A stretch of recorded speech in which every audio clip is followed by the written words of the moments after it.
Today's Doodle celebrates jollof rice, a quintessential West African dish simmered in reduced tomatoes, onions, peppers and regional spices. Nigeria-based guest artist Hanifa Adam created the artwork and Senegalese jazz musician, Hervé Sam, created the soundtrack. On this day each year, rice farmers plant and reap a bountiful harvest, and cooks across West Africa prepare to make fresh jollof. Also known as Benachin and Thibaudien, jollof rice is a one-pot meal that originated from the Wolof tribe in the 14th century. The Wolof Empire, ruling parts of modern-day Senegal, the Gambia, and Mauritania, popularized jollof throughout West Africa. Although jollof rice was traditionally cooked with fish for dinner, Africans today also enjoy this savory dish for breakfast and lunch, and often substitute fish with chicken, beef or goat. Each country has added its own spin to the recipe and West Africans engage in humorous banter over who makes the best jollof. These friendly rivalries, known as the Jollof Wars, have become an African cultural phenomenon. Nigerians and Ghanaians are particularly competitive over who makes the best jollof,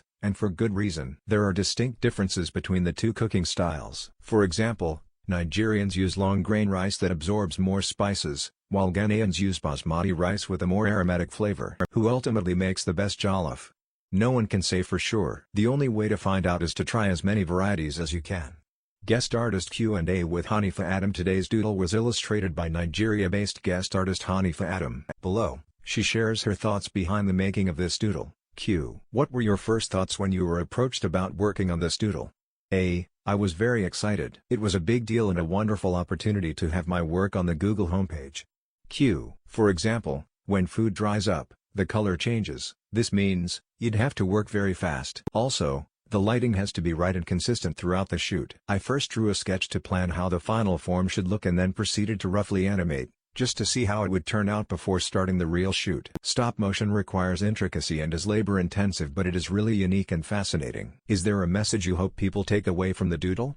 A. This is a celebration of culture, not just my culture, but of everyone who recognizes food as a conduit. The diversity of how we approach food is really interesting, like how the preparation of jollof is different in Nigeria versus Senegal. They even have different names. This just goes to show the richness and beauty of our collective culture as a continent. Any other thoughts you'd like to share?